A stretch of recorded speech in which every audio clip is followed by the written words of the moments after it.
أعوذ بالله من الشيطان الرجيم. بسم الله الرحمن الرحيم. يا أيها الناس ضرب مثل فاستمعوا له. إن الذين تدعون من دون الله لن يخلقوا ذبابا ولو اجتمعوا له وإن يسلبهم الذباب شيئا لا يستنقذوه منه ضعف الطالب والمطلوب ما قدروا الله حق قدره إن الله لقوي عزيز. الله يصطفي من الملائكة رسلا ومن الناس إن الله سميع بصير. يعلم ما بين أيديهم وما خلفهم وإلى الله ترجع الأمور. يا أيها الذين آمنوا اركعوا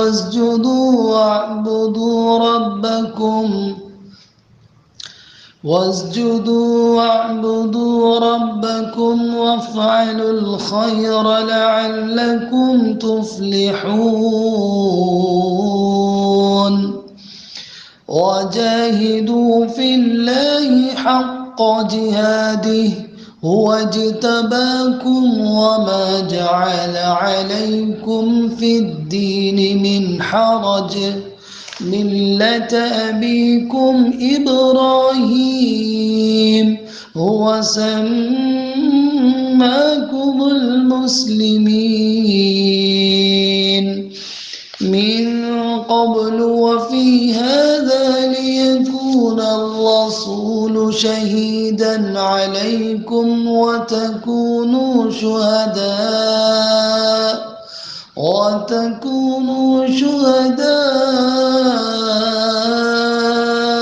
على الناس. فأقيموا الصلاة وآتوا الزكاة واعتصموا بالله هو مولاكم فنعم المولى ونعم النصير. اے لوگو یا ایھا الناس، اے لوگو ضرب مثل، اے لوگو ایک مثال دی جاتی ہے، فاستمعوا لہ، اس مثال کو غور سے سنو. استمع کان لگا کر سننے کو آتا ہے، بہت غور سے سننے کے لیے استعمال ہوتا ہے. قرآن نے دوسری جگہ بھی یہ لفظ استعمال کیا ہے، وَإِذَا قُرِئَ الْقُرْآنُ فَاسْتَمِعُوا لَهُ، کہ جب قرآن کریم کو پڑھا جائے تو اس کو غور سے سنو، کان لگا کر سنو. تو استمع بہت غور سے سننا، کان لگا کر سننا اس کے لیے آتا ہے. تو یہ لوگوں ایک مثال دی جاتی ہے، اسے کان لگا کر سنو. ان الذین تدعون من دون اللہ، بلا شبہ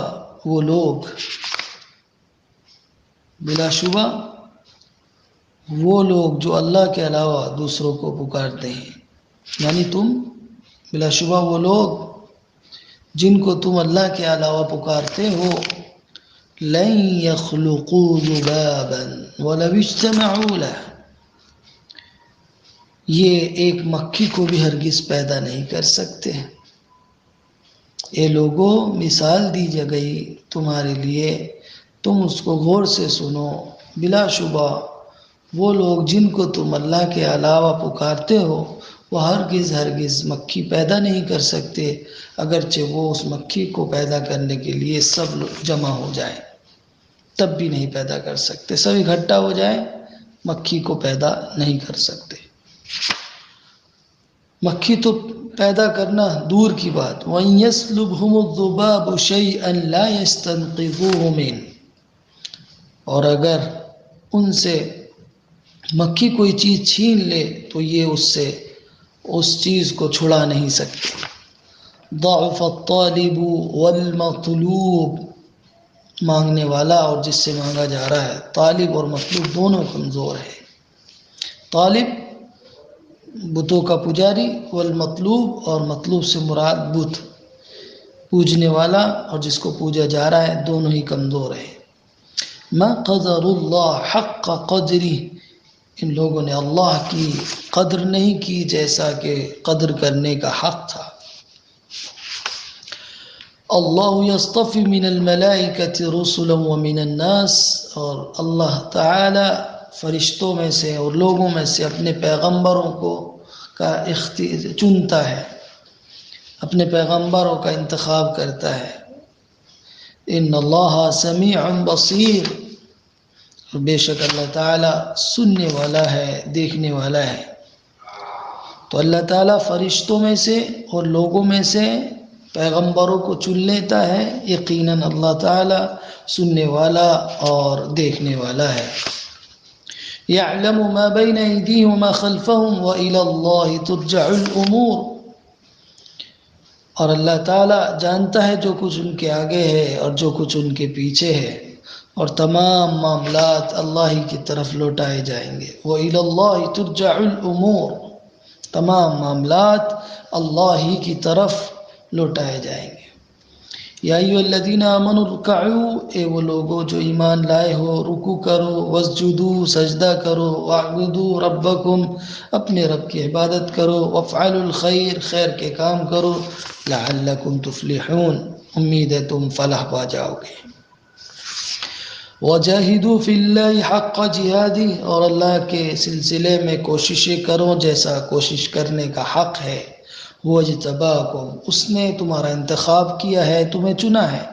وما جعل علیکم فی الدین من حرج، اور اس نے تمہارے اوپر دین میں کوئی تنگی کسی طرح کی نہیں رکھی ہے، اور اللہ نے تمہارے اوپر دین میں کوئی تنگی نہیں کی ہے، کوئی تنگی نہیں رکھی ہے۔ ملت ابیکم ابراہیم، تمہارے باپ ابراہیم کی ملت ہے۔ هو سماکم المسلمین، اور اس نے تمہارا نام فرمانبردار رکھا ہے۔ مسلمین اسلمہ سے بنا ہے، فرمانبرداری کرنا۔ من قبل وفی ھذا، اس نے تمہارا نام فرمانبردار رکھا ہے اس سے پہلے اور اس میں بھی۔ کیوں رکھا ہے؟ لیکون الرسول شہیدا علیکم، تاکہ رسول تم پر گواہ ہو جائے، وتکونوا شہداء علی الناس، اور تم سب لوگوں پر گواہ رہو، گواہ بن جاؤ۔ فاقیموا الصلاۃ، نماز کو قائم کرو، قائم رکھو۔ وآتوا الزکاۃ، زکوٰۃ ادا کرو۔ واعتصموا باللہ، اور اللہ سے وابستہ ہو جاؤ، یعنی اللہ سے اپنا تعلق مضبوط کر لو، جوڑ لو۔ هو مولاکم، وہی تمہارا آقا ہے۔ فنعم المولا ونعم النصیر، تو کیا ہی بہتر آقا ہے اور کیا ہی بہترین مددگار ہے۔ عزیز طالبات، یہ سورہ حج کی آخری آیتیں ہم نے آپ کے سامنے تلاوت کی، ترجمہ کیا۔ آیت نمبر 73 سے آج کا ہمارا یہ درس شروع ہو رہا ہے، اور آیت نمبر 78 تک درس کا اختتام ہوگا اور یہ سورت مکمل ہو جائے گی۔ دیکھیے، اللہ تعالیٰ یہاں پر یہ بات واضح کرنا چاہتا ہے کہ خالق کی عبادت کی جاتی ہے۔ کسی نے کوئی چیز پیدا کی ہے، خالق ہوگا وہی مالک ہوگا، اور پھر وہی حاکم ہوگا اور وہی معبود ہوگا۔ سب سے پہلی چیز ہے جس کو ہم کارساز مان رہے ہیں، مشکل کشا مان رہے ہیں، جن کے آگے ہم جھکے جا رہے ہیں، جن کو ہم نے اپنی تمام ضرورتوں کو پورا کرنے والا سمجھ رکھا ہے، لو لگا رہے ہیں، تو اس کے اندر کچھ صفات تو ہونی چاہیے۔ کہیں ایسا تو نہیں کہ تم بھی کمزور ہو، وہ بھی کمزور ہے، دونوں کمزور ایک جگہ جمع ہو گئے۔ اپنی ضرورت انسان کسی کے سامنے رکھتا ہے تو اس کو اپنے سے طاقتور سمجھتا ہے، اور وہ طاقتور ہے نہیں تو اسے غور کرنا چاہیے۔ تو اللہ تعالیٰ یہ بتانا یہاں چاہ رہا ہے، عزیز طالبات، شرک کا عقیدہ اس قدر ناپائیدار اور کمزور ترین ہوتا ہے کہ اگر انسان اس پر معمولی سا غور و فکر کر لے تو اسے اس کی سمجھ میں آ جائے گا، اور وہ نہایت آسان طریقے سے اس بت پرستی کو چھوڑ سکتا ہے اگر تھوڑا سا بھی ذہن لگا لے۔ اس لیے کہ شرک کا عقیدے میں بڑی کمزوری ہوتی ہے، اس کی کوئی حیثیت نہیں ہوتی، نہ اس میں عقلی دلیلیں ہوتی ہیں نہ نقلی دلیلیں ہوتی ہیں، کوئی سند نہیں ہے۔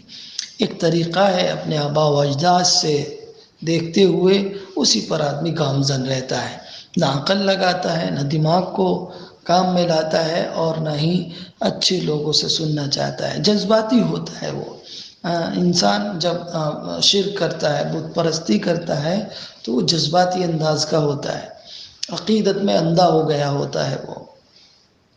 تو اللہ تعالیٰ یہاں کہہ رہا ہے کہ یا ایھا الناس ضرب مثل، اے لوگو دیکھو تو ہم تمہارے سامنے کیسی مثال بیان کر رہے ہیں، اور اس کے ذریعے سے اللہ تعالیٰ واضح کرنا چاہتا ہے ایک بڑی حقیقت کو۔ تو یا ایھا الناس کہہ کر یہ بات بھی واضح کر دی گئی کہ یہ دین، یہ قرآن، یہ نبی، یہ پیغام دنیا پر بسنے والی تمام قوموں کے لیے ہے، تمام نسلوں کے لیے ہے، ہر ملک اور ہر وطن اور ہر خطے کے لوگوں کے لیے ہے۔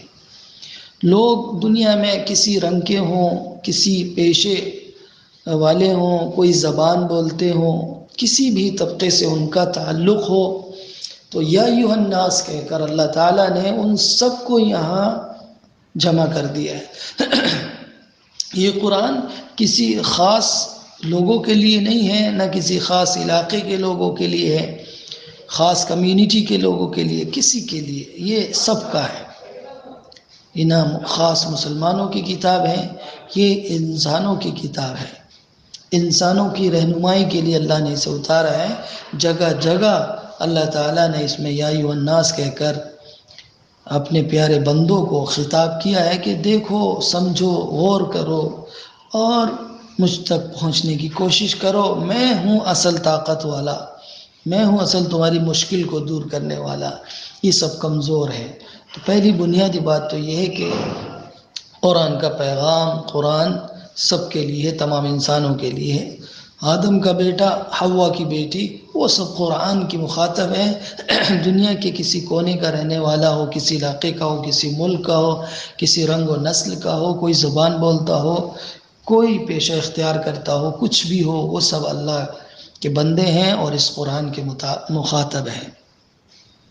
تمام انسانوں کے سامنے اب اللہ تعالیٰ ایک مثال رکھ رہا ہے کہ جس کا حاصل یہ ہے کہ انسان اللہ کو چھوڑ کر اپنی نادانی، جہالت، خواہش نفس، تعصبات اور اپنے آباء و اجداد کی تقلید میں اور شیطان کی وجہ سے کیسی اپنی بالکل ناجائز کام کرتا ہے، اور ایسی چیزوں کو پوچھتا ہے اور ایسی چیزوں کو خدا بناتا ہے، اور ایسی چیزوں سے اپنی ضرورت پوری کرانے کی کوشش کرتا ہے، ان کو پکارتا ہے۔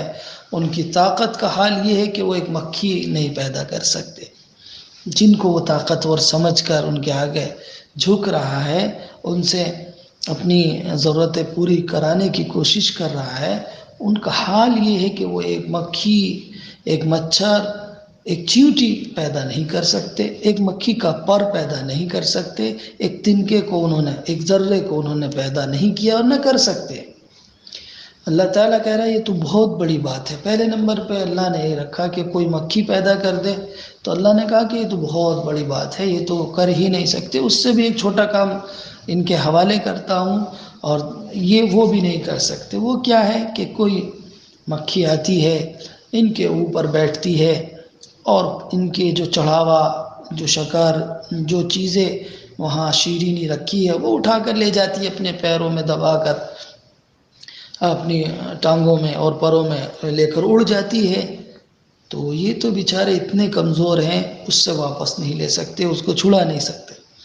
تو حقیقت یہ ہے کہ اللہ کے علاوہ دوسروں سے مانگنے والے بھی ضعیف اور ناتواں ہیں، اور اللہ کے علاوہ جن کو انہوں نے معبود فرض کر لیا ہے وہ سب بھی ضعیف ہے، ناتواں ہے، کمزور ہے۔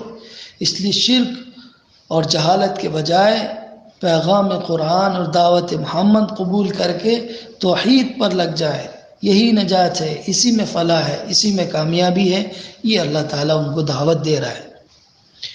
تو ضعف الطالب والمطلوب، ایسے عاجز درماندہ مخلوق کو معبود ٹھہرا لیا ہے انہوں نے، جو کس درجے حماقت اور بیوقوفی ہے۔ تو پجاری بھی کمزور اور جس سے مانگ رہے ہیں بت وہ بھی کمزور، دونوں کمزور ہیں، طالب المطلوب دونوں ہی کمزور۔ تو اللہ تعالیٰ نے انسان کو یہاں اس طرف اشارہ کیا ہے کہ انسان کسی کو معبود مانتا ہے تو اس وجہ سے مانتا ہے کہ اس سے اس کے ضعف اور اس کی کمزوری کا علاج ہوتا ہے، اس کی پریشانی دور ہوتی ہے، یہ ہے۔ لیکن ان نادانوں نے اپنا معبود ان کو بنایا ہے جو ان سے بھی بڑھ کر عاجز و بے بس ہے۔ یہ ان کی کمزوری ہی تو ہے کہ اپنے چہرے سے مکھی نہیں اڑا سکتے، اپنے چہرے جو چیز وہ اٹھا کر لے جائیں اس کو واپس لانے پر قادر نہیں ہے۔ تو اللہ تعالیٰ نے انسان کو اس طرف ایک بڑی حقیقت کی طرف اشارہ کر کے واضح کرنے کی کوشش کی ہے کہ اس کی سمجھ میں آ جائے کہ انسان جس کو اپنا معبود مانتا ہے اس وجہ سے مانتا ہے کہ وہ خود کمزور ہے اور جس سے وہ مانگ رہا ہے وہ طاقتور ہے۔ لیکن یہاں واقعہ یہ ہے کہ یہ دونوں ہی کمزور ہیں۔ تو اللہ تعالیٰ نے اس لیے آگے والا جملہ فرمایا کہ ما قدر اللہ حق قدری، انہوں نے اللہ کی قدر نہیں کی جیسا قدر کرنے کا حق تھا، یعنی اللہ کو جو مقام دینا چاہیے تھا وہ نہیں دیا انہوں نے۔ اللہ کی ذات میں، اللہ کی صفات میں، اللہ کے حقوق اختیارات میں جو شرک انہوں نے کیا ہے وہ اللہ کی ناقدری ہے۔ اور اللہ تو تنہا تھا اور ساری کائنات کا مالک تھا، سارے راز اس کے پاس تھے، سب کچھ اس نے پیدا کیا تھا، لیکن انہوں نے اس میں غور نہیں کیا اور انہوں نے اپنے ہاتھ سے بنائی ہوئی چیزوں کو اس کے مقابلے میں کھڑا کر دیا، یہ اس کی ناقدری ہے۔ اللہ کی قدر تو کر ہی نہیں سکتا آدمی پورے طور پر، لیکن اس کی وہ عظمت جو اس سے رشتہ انسان کا جوڑ دے، پیدا کر دے اور تعلق کو استوار کر دے، وہ کافی تھا اس کی قدر کرنے کے لیے۔ کما حق تو کوئی بھی نہیں کر سکتا، لیکن انہوں نے اس کی عظمت کو نہیں پہچانا، وہ کتنا بلند ہے، کتنا طاقتور ہے، اس کو نہیں پہچانا۔ ان اللہ لقوی عزیز، یقیناً اللہ تعالیٰ ہی تو طاقتور ہے اور غالب ہے، ان کو معلوم نہیں تھا۔ اور جس کے طاقت کا اندازہ یہ اگر کرتے تو اگر یہ غور کرتے تو ان کو پتہ چلتا کائنات کی چیزیں کس طرح اس کی طاقت کی عکاسی کرتی ہیں، کتنی چیزیں اس نے پیدا کر کے بتایا کہ میں طاقتور ہوں، میں قوت والا ہوں، لیکن انہوں نے اس کی قدر نہیں کی۔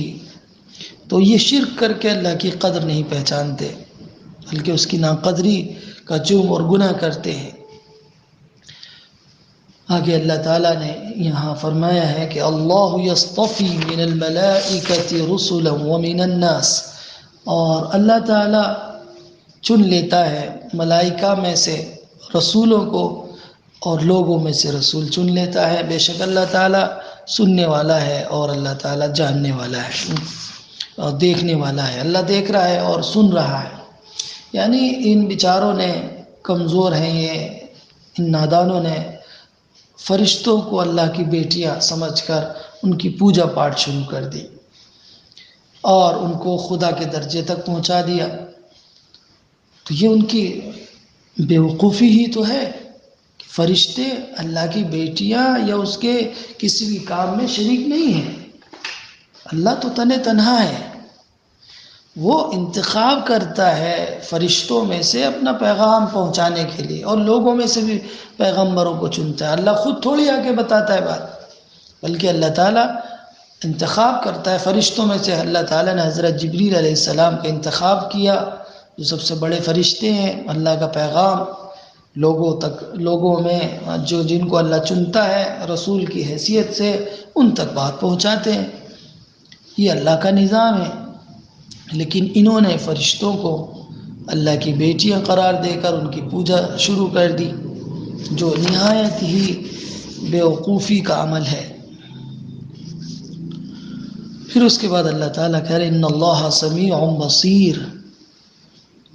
دو بڑی حقیقت اللہ تعالیٰ نے یہاں بیک وقت پیش کی ہیں کہ اللہ تعالیٰ سننے والا ہے، اللہ تعالیٰ دیکھنے والا ہے، یعنی سن رہا ہے جو کچھ کائنات میں ہوتا ہے، یا جو بھی جس کو اللہ نے اپنا پیغمبر بنایا اس کو سنتا ہے اللہ تعالیٰ، اور دیکھ بھی رہا ہے، نگرانی بھی کر رہا ہے۔ تو ان فرشتوں کے فرائض کی بھی ہر قدم پر اللہ نگرانی کر رہا ہے، مجال نہیں کہ وہ اس کے کسی بنائے ہوئے قانون کی خلاف ورزی کریں، وہ دیکھ رہا ہے اور وہ سن رہا ہے۔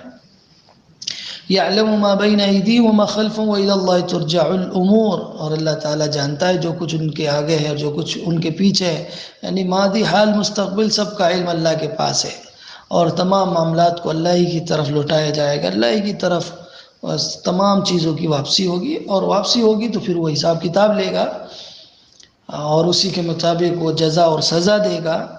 اس کے پاس تمام چیزوں کا ڈیٹا موجود ہے، سب کا کچا چٹھا، اس کی پرسنل فائل، اس کا روزنامہ، اس کی ڈائری، اس کے اعمال نامے، سب اس کے سامنے آئیں گے، اور اللہ تعالیٰ سب کو دکھائے گا، انسانوں کو دکھائے گا، اور پھر اس کا بدلہ ان کو دے گا جو انہوں نے کیا ہے۔ یہ ہے یہاں تک۔ پھر اس کے بعد اللہ تعالیٰ کہہ رہا ہے کہ یا ایھا الذین آمنوا ارکعوا واسجدوا واعبدوا ربکم، وہ لوگو جو ایمان لائے ہو، رکوع کرو اور سجدہ کرو اور اپنے رب کی عبادت کرو اور خیر کے کام کرو، امید ہے تم کامیاب ہو جاؤ گے۔ یہاں پر آیت سجدہ ہے۔ دیکھیے اس سے پہلے ایک آیت گزر چکی ہے، آیت نمبر 18، جس میں الم تر ان اللہ یسجد لہ سے ایک سجدے کا ذکر ہوا تھا۔ وہ سجدہ تلاوت کرنا وہاں بالاتفاق واجب ہے، ہر ایک پر جو بھی اس آیت کو پڑھے گا سب کے نزدیک وہاں پر سجدہ کرنا فرض ہے۔ سورہ حج آیت نمبر 18 میں جو سجدہ آیا ہے وہ سجدہ تلاوت فرض ہے، ہر ایک کے نزدیک اس کا کرنا واجب ہے، کسی کا کوئی اختلاف اس کے اندر نہیں ہے۔ ایک سجدے کی آیت یہاں پر ہے کہ یا ایھا الذین آمنوا ارکعوا واسجدوا واعبدوا ربکم وافعلوا الخیر لعلکم تفلحون، یہاں اختلاف ہے۔ اس سجدہ تلاوت کی آیت میں ائمہ کے درمیان میں اختلاف ہے۔ امام اعظم ابو حنیفہ، امام مالک کے نزدیک یہ سجدہ تلاوت نہیں ہے۔ کیوں نہیں ہے؟ کیونکہ اس میں سجدے کا ذکر رکوع وغیرہ کے ساتھ ہے، جس سے نماز کا سجدہ مراد ہونا ظاہر ہے۔ وہ یہاں نماز مانتے ہیں، پوری نماز، خالی ایک سجدہ نہیں ہے۔ اور اس کی دلیل یہ دیتے ہیں کہ اللہ تعالیٰ نے ایک جگہ حضرت مریم کو مخاطب کر کے فرمایا تھا کہ واسجدی وارکعی مع الراکعین، اور اس میں سب کا اتفاق ہے کہ یہ سجدہ نماز ہے، اس کی تلاوت کرنے سے سجدہ تلاوت واجب نہیں ہوتا۔ تو اسی طرح انہوں نے اس آیت پر سجدہ تلاوت کو واجب قرار نہیں دیا ہے۔ دوسرا مسئلہ اور دوسرا قول امام شافعی، امام احمد اور ان کے علاوہ دوسرے لوگوں کا بھی ہے کہ وہ اس آیت کو بھی سجدہ تلاوت مانتے ہیں، اور یہاں سجدہ کرنا ان کے نزدیک واجب ہے۔ ان کی دلیل ایک حدیث ہے جس میں نبی اکرم صلی اللہ علیہ وسلم نے ارشاد فرمایا کہ سورہ حج کو دوسری صورتوں پر یہ فضیلت حاصل ہے کہ اس میں 2 سجدے موجود ہیں، 2 سجدے تلاوت ہیں۔ امام اعظم حنیفہ کے نزدیک اس روایت کے ثبوت میں کلام ہے، وہ اس کو حدیث کو صحیح نہیں مانتے ہیں۔ اس بنیاد پر وہ یہاں ایک پہلی دلیل تو یہ ہے کہ یہاں پر رکوع اور سجدے کا ایک ساتھ ذکر ہے جس سے نماز مراد ہے، اور اس کی دلیل انہوں نے یہ دی کہ سورہ حضرت مریم کے سلسلے میں بھی اللہ نے وہاں واسجدی وارکعی کہا، سجدہ کرو، رکوع کرو، اور وہاں پر سجدہ تلاوت واجب نہیں ہوتا ہے۔ تو یہ ہے، یہاں پر 2 قول ہیں۔ ایک قول کے مطابق امام اعظم حنیفہ، امام مالک رحمۃ اللہ علیہ کے نزدیک سجدہ تلاوت فرض واجب نہیں ہے یہاں پر۔ امام شافعی اور امام احمد اور ان کے علاوہ جو ان کے طرز پر ہوتے ہیں، ان کے یہاں یہ سجدہ تلاوت ہے۔ تو اے ایمان والو رکوع کرو، پہلا حکم دیا جا رہا ہے کہ ایمان والو جنہوں نے اللہ کے ساتھ، میں نے یہ بات بار بار ذکر کر رہا ہوں کہ ایمان لانا صرف زبان سے نہیں ہوگا کہ زبان سے کہہ دے کہ ہم ایمان لائے ہیں اور ان کا عمل اور ان کے کام اس کے مطابق نہ ہو۔ تو یہاں بھی پہلی بات یہی کہی جا رہی ہے کہ تم ایمان لا چکے ہو، تم نے اللہ کی وفاداری اور اللہ کی اطاعت گزاری کا عہد و اقرار کیا ہے۔ ایمان کیا ہے؟ ایک عہد ہے، ایک اقرار ہے اللہ سے کہ اللہ ہم آپ کے فرما بردار رہیں گے۔ تو اس میں اللہ تعالیٰ نے بڑا احساس اور اکرام کیا ہے اور اسی نام سے ان کو پکارا ہے، یا ایھا الذین آمنو، اے وہ لوگو جو ایمان لائے، جنہوں نے کہا ہے کہ ہم وفادار ہیں، تو اس وفاداری کے نام سے اللہ تعالیٰ نے یہاں مخاطب کیا ہے۔ بہت ہی پیارا انداز ہے اللہ کا یہاں پر، اے میرے وہ بندو جو میرے اوپر ایمان لائے ہو، مجھے ایک مانا ہے، مجھے ایک تسلیم کیا ہے۔ اللہ تعالیٰ گواہی دے رہا ہے ان ایمان لانے والوں کی، ان کو سرٹیفکیٹ دے رہا ہے کہ تم ہاں مان لیا ہم نے، تم نے ایمان لائے، تو اب تم کام یہ کرنا ہے، تم یہ کام کر لو گے تو تمہارے ایمان کا تقاضے پورے ہو جائیں گے۔ پہلا تقاضا ہے کہ تم ایمان لائے ہو اور گہرائی سے ایمان لائے ہو تو اللہ کے آگے جھکو، اس کے آگے سجدہ ریز ہو جاؤ، اسی کے سامنے رکوع کرو۔ رکوع سجدہ صرف اللہ کے سامنے، عبادت کی جو شکل ہے وہ اسی کے لیے مخصوص رکھو، اسی کی غلامی کا دم بھرو، وَاعْبُدُوا رَبَّكُمْ، اسی کی غلامی کا دم بھرو، تم اسی کے آگے اپنے ضرورتیں پیش کرو۔ ساری چیزوں کا خالق وہی ہے، رب وہی ہے، وہی پالنے والا ہے، تو اسی کی فرما برداری اور اطاعت کرو، چاہے جہاں پر ہوں، چاہے جس مقام پر ہوں، تم کسی فیکٹری میں ہو، دفتر میں ہو، اسمبلی میں ہو، پارلیمنٹ میں ہو، میدان جنگ میں ہو، یا سماج سوسائٹی کے مختلف مقامات پر ہوں، تعلیم گاہوں میں ہوں، کہیں پر بھی ہوں، تو تمہارے اوپر لازم ہے کہ تم اپنے رب کی عبادت کرو، اپنے رب کی بندگی کے تقاضے کو پورا کرو۔ وَافْعَلُوا الْخَيْرَ لَعَلَّكُمْ تُفْلِحُونَ، اور تمام اعمال خیر انجام دو، تمام خیر کے کام کرو، اللہ کے حقوق ادا کرو، تمام انسانوں کے حقوق ادا کرو، اپنے نفس اور ان تمام چیزوں کے حقوق ادا کرو، جو چیز بھی تمہارے زیر تحت ہے، تمہارے ماتحت ہے، پڑوسیوں کے حقوق ہیں، بیوی کے حقوق ہیں، بچوں کے حقوق ہیں، رشتہ داروں کے حقوق ہیں، کچھ بھی جو بھی تمہارے اوپر حقوق ہیں وہ سب کرو۔ وَافْعَلُوا الْخَيْرَ، خیر کے اندر ساری چیزیں آ جائیں گی، جتنی بھی بھلائی کے کام ہو سکتے ہیں۔ پھر اس کے بعد اللہ تعالیٰ نے کہا ہے لعلکم تفلحون، تم رکوع اور سجدہ کرو گے، اللہ کی عبادت کرو گے، خیر کے کاموں میں حصہ لو گے، تو سمجھو امید ہے کہ تم کامیاب ہو جاؤ گے، فلاح و بہبود تمہارے مقدر ہو جائے گی، تم کامیابی سے ہمکنار ہوں گے۔ تم نے کیوں؟ اس کے تقاضے کو پورا کیا ہے، ایمان کے تقاضے کو پورا کیا ہے، تم نے نمازیں پڑھی ہیں، تم نے زکوٰۃ دی ہے، تم نے اللہ کی عبادت کی ہے، تم نے لوگوں کی مدد کی ہے، سارے کام کیے ہیں، تم نے نیکی کے ہر راستے پر چلے ہو، تو اب تمہیں یہ انعام ملے گا کہ تم کامیاب ہو جاؤ گے اور فلاح پا جاؤ گے۔ اس کے بعد ہے وَجَاهِدُوا فِي اللَّهِ حَقَّ جِهَادِهِ، اور اللہ کے راستے میں جیسی کوشش کرنے کا حق ہے ویسی کوششیں کرو۔ جاہدہ یجاہد، مجاہدتاً کہتے ہیں انتھک کوشش کرنا، اپنی وسعت میں جتنا ہو سب کچھ اس کو جھونک دینا، پورے طور پر کوششیں کرنا، جو بھی کر سکتے ہیں، جتنی بھی وسعت اور طاقت ہے سب کچھ کرنا، اس میں لگا دینا، سستی سے دور رہنا۔ تو وجاہدوا فی اللہ حق جہادی، اور اللہ کے راستے میں جو ہے کوششیں کرو، اپنی طاقت لگاؤ، اور جو بھی طاقت جس طرح کی بھی ہو سکتی ہے سب لگاؤ، مالی طاقت بھی لگاؤ، جان بھی لگاؤ، تمام طرح کی مشقت برداشت کرو اس کے راستے میں، اللہ کا حق ادا کرو، کوشش کرو اللہ کے راستے میں۔ جب پوری طاقت خرچ کرو گے، اور یہ حکم مل کیوں رہا ہے کہ تمہیں اللہ کے راستے میں اپنی جان مال کی بازی لگانا ہے، یہ حکم ملا کیوں ہے تمہیں؟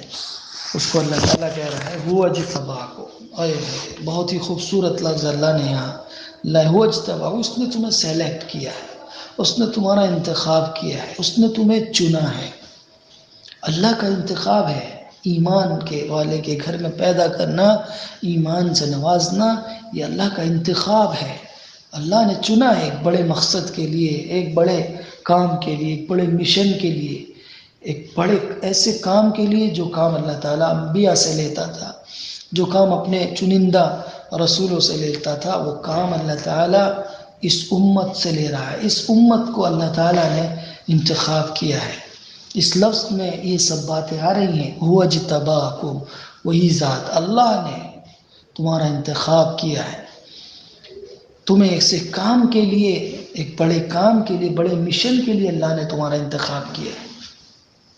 اور یہ نہ سمجھو کہ اس انتخاب میں تمہیں کوئی دقت آئے گی، کوئی جو کام تمہارے سپرد کیا ہے وہ کوئی دشوار کام ہے، مشکل کام ہے، ایسا بھی نہیں ہے۔ هو اجتباکم وما جعل علیکم فی الدین من حرج، اور اس نے جو دین کی تعلیم تمہیں دی کہ اس دین کے مطابق تمہیں کام کرنا ہے، اس کو فالو کرنا ہے، اس میں کسی طرح کی کوئی تنگی نہیں ہے، کوئی اس میں پریشانی نہیں ہوگی۔ تو اللہ تعالیٰ جو تم سے یہاں جس جہاد کا مطالبہ کر رہا ہے وہ وہی ہے جس نے اپنے دین کی عظیم امانت کا حامل بنانے کے لیے تمہارا انتخاب کیا ہے، اور دوسروں کو خواہ وہ قریش ہوں یا یہود ہوں ان کو معزول کر کے اس نے تمہارا انتخاب کیا ہے۔ تو اب تمہاری ذمہ داری ہے کہ تم اس کے اس انتخاب کی لاج رکھو، قوموں کی امامت کے اس منصب کی ذمہ داری کو پورے عزم و حوصلے کے ساتھ نبھاؤ، اور اس نبھانے میں یہ تمہارا دین جو اوپر اللہ نے اس میں کسی طرح کی قیدیں اور پابندیاں اور مشکلات نہیں ہیں جیسے کہ یہود کے دین میں تھی، انہوں نے اپنے اوپر بہت سی پریشانی پیدا کر لی تھی۔ اللہ نے اپنے فضل سے اس دین فطرت کو اس کی تمام پابندیوں سے محفوظ رکھا ہے۔ تو یہ اللہ تعالیٰ کا انعام ہے، اللہ کا احسان ہے، اللہ کی کرم فرمائی ہے کہ اس نے تمہارا انتخاب کیا ہے اور تمہیں یہ دین تمہارے حوالے کیا ہے، اور تمہیں اس اللہ تعالیٰ کا یہ حق ادا کرنا ہے، اس ذمہ داری کو نبھانا ہے، اور اس انتخاب کو صحیح کر کے دکھانا ہے کہ ہاں اللہ تعالیٰ تو نے جو ہمیں چنا ہے ہم اس کو پورا کر کے دکھائیں گے۔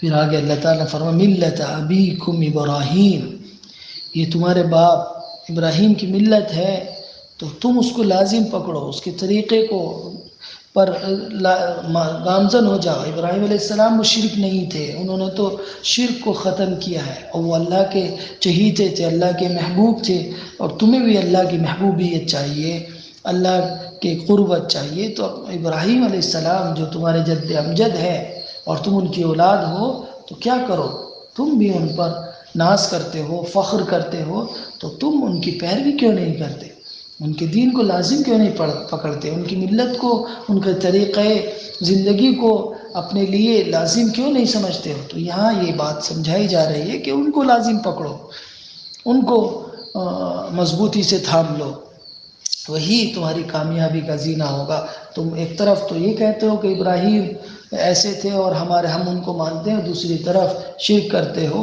انہوں نے تو یہ گھر تعمیر اس لیے کیا تھا کہ یہاں سے بت پرستی کا خاتمہ کر دیں، یہاں سے اس کو دور کر دیں، اور تم ہو کہ ان کے خلاف کرتے ہو، ان کی تعلیمات کے خلاف کر رہے ہو۔ تو یہ ملت تمہارے باپ ابراہیم علیہ السلام کی ہے۔ تو یہ خطاب ہے اصل مومنین کو کہ جو ابراہیم علیہ السلام کی نسل میں سے ہیں، یعنی قریش ابراہیم علیہ السلام کی نسل میں سے ہیں، پھر سب لوگ قریش کے تابع ہو کر اس فضیلت میں شامل ہو جاتے ہیں دھیرے دھیرے۔ تو سب امت کے مسلمانوں کو ہے، اب یہاں خطاب عام بھی خطاب ہے کہ سب چونکہ حضرت ابراہیم کو مانتے ہیں، سب ان کو نبی مانتے ہیں، روحانی باپ سمجھتے ہیں، تو ان کی پیروی کرو، ان کے طریقے زندگی کو سیکھو اور سمجھو اور اس پر عمل کرنے کی کوشش کرو۔ وما جعل عليكم في الدين من حرج ملة أبيكم إبراهيم وسماكم المسلمين من قبل وفي هذا ليكون الرسول شهيدا عليكم وتكونوا شهداء على الناس۔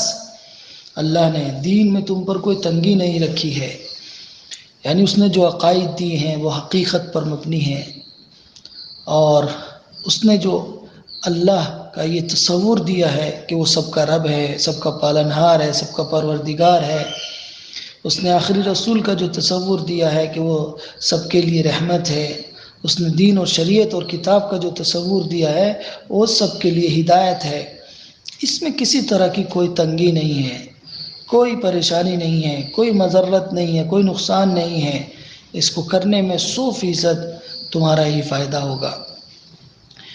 ملت ابیکم ابراہیم، تو یہ یہاں پر یہ بات بھی اللہ تعالیٰ سمجھانا چاہ رہا ہے کہ محمد جو پیغام تم کو قرآن کا سنا رہے ہیں کوئی نرالا پیغام نہیں ہے، یہ کوئی نیا نہیں ہے، کوئی اچھوتا نہیں ہے، بلکہ وہی دین ہے، وہی دعوت ہے، یہ وہی پیغام ہے جو اللہ نے اپنے تمام پیغمبروں اور نبیوں کے ذریعے اور تمام آسمانی کتابوں کے ذریعے سے بھیجا ہے۔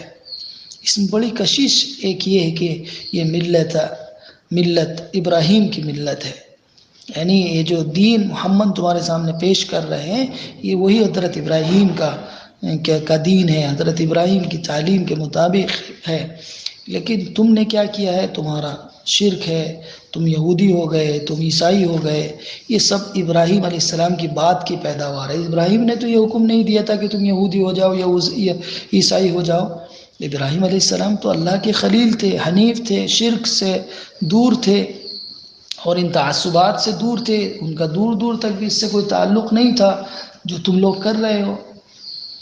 تو ملت ابیکم ابراہیم هو سماکم المسلمین، اور اس نے تمہارا نام فرمانبردار یعنی اللہ کا اطاعت گزار رکھا ہے۔ چنانچہ اب جو لوگ ایمان لائے ہیں اور محمد رسول اللہ کے رفیق اور امتی بن گئے ہیں اور ایمان کے مطابق اپنے فکر و نظر اور اعمال و اخلاق اور زندگی کو جنہوں نے ڈھال لیا ہے، ان کا نام بھی اللہ نے یہاں مسلم یعنی فرما بردار رکھا ہے۔ جو بھی اللہ کو ایک مان کر انبیاء کے طریقے پر ہوتا ہے اس کا نام مسلم ہوتا ہے، مسلمین ہوتا ہے، فرما بردار ہوتا ہے۔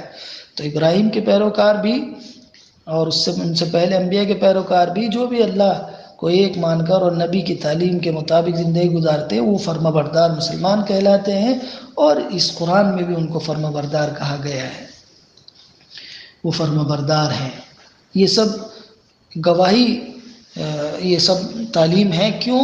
لیکون الرسول شہیدا علیکم، تاکہ رسول تم پر گواہ ہو جائیں، یعنی اس دنیا میں بھی وہ تمہارے سامنے اس گواہی کو پیش کر دے، اور رسول کے جانے کے بعد یہ لوگ جن کو اللہ نے انتخاب کیا ہے ایمان والے، وہ لوگوں پر گواہ ہو جائیں، اس لیے کہ رسول کی آخری ہیں، ان کے جانے بعد اس امت کو ان کا جانشین مقرر کیا گیا ہے۔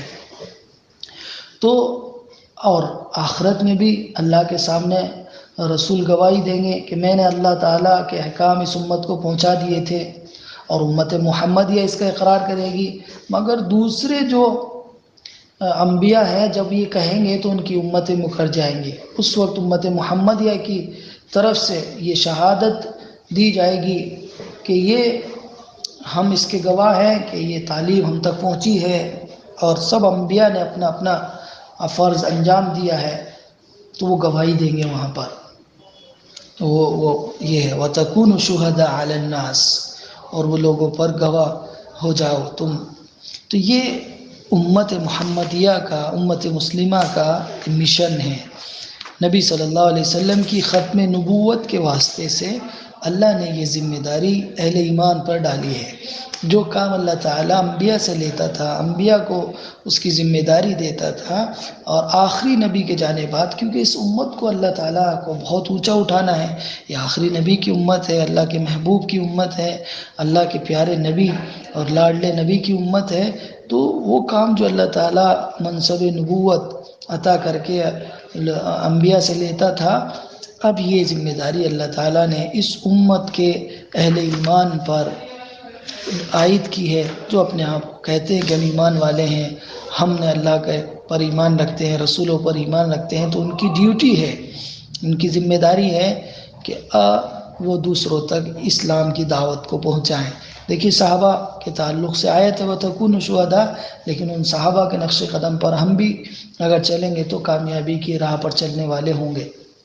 تبھی کامیابی مل سکتی ہے، کامرانی مل سکتی ہے، جب ہم اس نقش قدم پر ہوں گے اور اس دعوت و تبلیغ کے فریضے کو انجام دینے والے ہوں گے۔ اور نبی اکرم صلی اللہ علیہ وسلم نے جس طرح مکہ کی وادی میں، مدینے کی آبادی میں دعوت دین کو پھیلایا ہے، لوگوں تک پہنچایا ہے، ایک ایک گھر کی کنڈی کھٹکھٹا کے اسلام کا پیغام ان کے دلوں تک پہنچانے کی کوشش کی ہے، اس امت کو بھی اللہ تعالیٰ نے اسی لیے پیدا کیا ہے۔ ایک دوسری جگہ سورہ بقرہ کے اندر آیت نمبر 142 میں اللہ تعالیٰ نے یہ فرمایا کہ وَكَذَلِكَ جَعَلْنَاكُمْ أُمَّةً وَسَطًا لِتَكُونُوا شُهَدَاءَ عَلَى النَّاسِ وَيَكُونَ الرَّسُولُ شَهِيدًا، اور اسی طرح ہم نے تم کو ایک ایسی امت بنایا ہے جو امت وسط ہے، اعتدال والی امت ہے، اور بالکل اس اعتدال پر قائم ہے، تاکہ تم لوگوں پر اللہ کے دین کی گواہی دینے والے بنو اور رسول تم پر اللہ کے دین کی گواہی دینے والے بنے۔ یہ اس انتخاب کا مقصد یہاں پر بیان ہو رہا ہے اللہ تعالیٰ نے کہ انبیاء کے بعد اب تمہیں یہ مشن نبوت سے دیا ہے اللہ تعالیٰ نے۔ انبیاء چلے گئے لیکن مشن ان کا باقی ہے، یہ تمہارے اوپر اور قیامت تک باقی رہے گا۔ اللہ کے دین کی گواہی تم اسی طرح قیامت تک تمہیں اللہ کے بندوں کے سامنے دینی ہے، اور تمہارا وجود کسی مقصد سے وابستہ ہوگا، اور یہی تمہارا کام ہوگا، یہی تمہارا مشن ہوگا۔ اب اس کام کو کرنے کے لیے، لوگوں پر گواہی دینے کے لیے، لوگوں کے سامنے اللہ کا پیغام پہنچانے کے لیے تمہارے اندر کیا کیا صفات ہونی چاہیے، تمہیں کیا کیا کام ہونے چاہیے، اس کو اللہ تعالیٰ یہاں ذکر کر رہا ہے۔ فَقِیمُوا الصَّلَاةَ، تم نماز کو قائم کرنے والے ہو۔ نماز کی جتنی بھی چیزیں ہوتی ہیں سب، یعنی نماز کو قائم رکھو، نماز کو قائم کرو، اس کی شرطیں اور اس کے ارکان پورے اہتمام کے ساتھ ادا کرو۔ تمہاری نماز شعوری اور جاندار ہونی چاہیے، وقت اور جماعت کی پابندی کے ساتھ ہونی چاہیے، ساری چیزوں کا تمہیں لحاظ ہونا چاہیے۔ جو نماز میں جتنی چیزوں کی ضرورت ہوتی ہے، اقامت صلاۃ کے لیے مسجد کا ہونا ضروری ہے تو مسجد بناؤ، جماعت کا ہونا ضروری ہے تو امام صاحب کو لے کر آؤ اور جماعت کے ساتھ نماز کو پڑھو۔ تو اللہ تعالیٰ نے تم پر اتنے احسانات کیے ہیں، اب تمہارا فرض ہے کہ تم اس کے احکامات کی پابندی کرو اور اس کی پوری کوشش کرو۔ اور یہاں پر آپ دیکھیں اللہ تعالیٰ نے نماز اور زکوٰۃ پر اکتفا کیا کہ نماز قائم کریں اور زکوٰۃ ادا کریں، اس لیے کہ بدن کی تمام متعلق اعمال نماز کے اندر آ جاتے ہیں، اور مال سے متعلق سارے احکام زکوٰۃ کے اندر آ جاتے ہیں۔ جو شخص بدنی اور مالی عبادت میں پورے طور پر لگا ہوا ہو، وہ کیسی بھی قربانی دے سکتا ہے۔ وہ حج کا موقع آئے گا تو حج بھی کرے گا اور روزے کی پابندی بھی کرے گا، تو یہ دو عبادت کر کے اللہ تعالیٰ نے اس کے اندر سب کو سمیٹ دیا ہے، سب کو، کہ ایک بس مالی اور جانی دو عبادتیں اللہ نے یہاں تذکرہ کر دی ہے اور سارے اس کے اندر آ گئی ہیں۔ فَأَقِیمُوا الصَّلَاةَ وَآتُوا الزَّکَاةَ، کہ آپ نماز کو قائم کریں اور زکوٰۃ ادا کرتے رہیں، اس کا اہتمام کریں۔ اللہ تعالیٰ تمہیں اس کی یہاں تعلیم دے رہا ہے۔ پھر اس کے بعد وَاعْتَصِمُوا بِاللَّهِ، اللہ سے چمٹ جاؤ، اللہ سے، یعنی سارے کاموں کو تو اللہ ہی پورا کرنے والا ہے، اپنی طرف سے پوری کوششیں کرو دین کے غلبے کے لیے، دین کی سربلندی کے لیے، جو آلات کی ضرورت ہے، جو وسائل کی ضرورت ہے، جو چیزوں کی ضرورت ہے، سب کرو، سب کے حقوق ادا کرو، بندوں کے حقوق ادا کرو، لیکن اس کے ساتھ ساتھ اللہ سے وابستہ رہو۔ اللہ ہی چونکہ سارے کاموں کو پورا کرنے والا ہے، پائے تکمیل تک پہنچانے والا ہے، تو اللہ کے ہو جاؤ، اللہ سے جڑ جاؤ، اس سے وابستہ ہو جاؤ، اسی کے لیے مرنا اور اسی کے لیے جینا سیکھ لو، اسی کے وفادار، اسی کے فرما بردار، اسی کی عبادت گزار، اسی کی گرویدہ اور فریفتہ بن کر زندگی گزارو، اسی سے ساری چیزوں کا پورا ہونا ہے، وہی آخرت میں بھی کامیاب کرے گا اور اس دنیا میں بھی وہی کامیاب کرنے والا ہے۔ حضرت عبداللہ بن عباس رضی اللہ عنہ نے فرمایا کہ اس اعتصام سے مراد یہ ہے کہ اللہ تعالیٰ سے دعا مانگا کرو کہ تم تمام ناپسندیدہ چیزوں سے دنیا اور آخرت کی محفوظ رہو۔ اللہ سے دعا مانگا کرو یہ مطلب واعتصموا باللہ. اب دیکھیے یہ جو کام اللہ نے انسانوں کے مومنوں کے حوالے کیا ہے، دعوت و تبلیغ کا، شہادت حق کا، اس میں سب سے زیادہ ضرورت ہوتی ہے اللہ سے لو لگانے کی. یہ اللہ ہم تیرے دین کو لے کر جا رہے ہیں، لیکن دلوں کو کھولنا تیرا کام ہے، دلوں کے اندر بات ڈالنا تیرا کام ہے. ہمارا کام بات پہنچانا ہے، لیکن دلوں میں گھر کرنا یہ تیرا کام ہے. یہ مانگ کر واعتصموا باللہ، اللہ سے چمٹ جاؤ. یعنی اللہ سے جب تک وابستگی نہیں ہوگی، اللہ سے لو نہیں لگے گی، کام میں کامیابی نہیں ملے گی. دعوت حق کا فریضہ ادھورا رہے گا، ناقص رہے گا. تو اللہ تعالیٰ یہاں یہ فرما رہا ہے کہ مجھ سے وابستہ ہو کر ہی کام کرو گے تو کام میں کامیابی ملے گی. واعتصموا باللہ. اسی طرح دوسری میں واعتصموا بحبل اللہ. دونوں ایک ہی مفہوم ہے کہ سارا مشکلات کو ختم کرنے کا دار و مدار اللہ پر ہے. تو اس راہ میں چونکہ شہادت حق کی راہ میں بے شمار پریشانیاں آئیں گی، مخالفتیں ہوں گی، اور بات لوگ سنیں گے بھی نہیں. تو اللہ سے وابستگی رہے گی، اللہ سے تعلق مضبوط رہے گا تو قدم پیچھے نہیں ہٹیں گے. اللہ حوصلہ افزائی کرے گا، اللہ دل کو مضبوط کرے گا اور اس کام پر جمع دے گا. اس کو آگے انسان کرتا رہے گا، مومن کرتا رہے گا، اور اگر اللہ سے وابستگی نہیں ہوگی تو چھوڑ دے گا.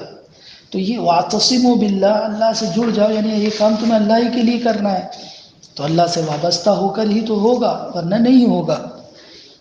تو یہ بہت ہی اہم جملہ ہے کہ جب بھی کوئی دین کا کام شروع کرو، کوئی دعوت دینے جاؤ تو اللہ سے پہلے مانگ لو، اس کے دل کو اسلام کے لیے کھولنے کی دعا مانگ لو، تمام مشکلات سے اپنے کو محفوظ کرانے کی دعا مانگ لو. تو یہ اللہ سے وابستہ ہو کر چمٹ جاؤ، پورے طور پر اسی سے اپنے آپ کو وابستہ کر لو. یہ یہاں اس جملے کی تعلیم ہے. کیوں؟ فَنِعْمَ الْمَوْلَى وَنِعْمَ النَّصِيرُ. بہترین ہوا مولاکم، وہ تمہارا مولا ہے، آقا ہے، مالک ہے. فَنِعْمَ الْمَوْلَى وَنِعْمَ النَّصِيرُ. تو کیونکہ وہی تمہارا مولا ہے، اور کیا ہی اچھا آقا اور کیا ہی اچھا مددگار ہے. جب اس سے وابستہ ہو جائیں گے، اس کو مضبوطی کے ساتھ پکڑ لیں گے، اور تو پھر اس کی مدد، اس کی نصرت، اس کی تعاون تمہارے شامل حال ہوگا. وہ تمہاری ساری ضرورت پوری کرے گا، اور وہ تمہارا لحاظ کرے گا، اور تمہیں مشکلات سے بچائے گا، تمہاری سرپرستی کرے گا. اس لیے کہ وہ بہترین آقا ہے، بہترین مددگار ہے، قدم قدم پر مدد کرنے والا ہے. یہ صورت یہاں آج ہم نے مکمل کر لی ہے، سورہ حج. اب میں آپ سے درخواست کروں گا عزیز طالبات کہ آپ ایک مرتبہ اس کو ضرور پھر سے آغاز سے اور انتہا تک پڑھ لیں ایک مرتبہ، تاکہ اس کی بنیادی باتیں آپ کو سمجھ میں آ جائیں. اور کوشش کیجیے کہ آپ اس سورت کا خلاصہ لکھ سکیں کہ اس سورت کے اندر کیا کیا مضامین آئے ہیں، کن کن برننگ ٹاپک پر اللہ نے باتیں کی ہیں، کیا اللہ نے اس کا خاص موضوع رہا ہے.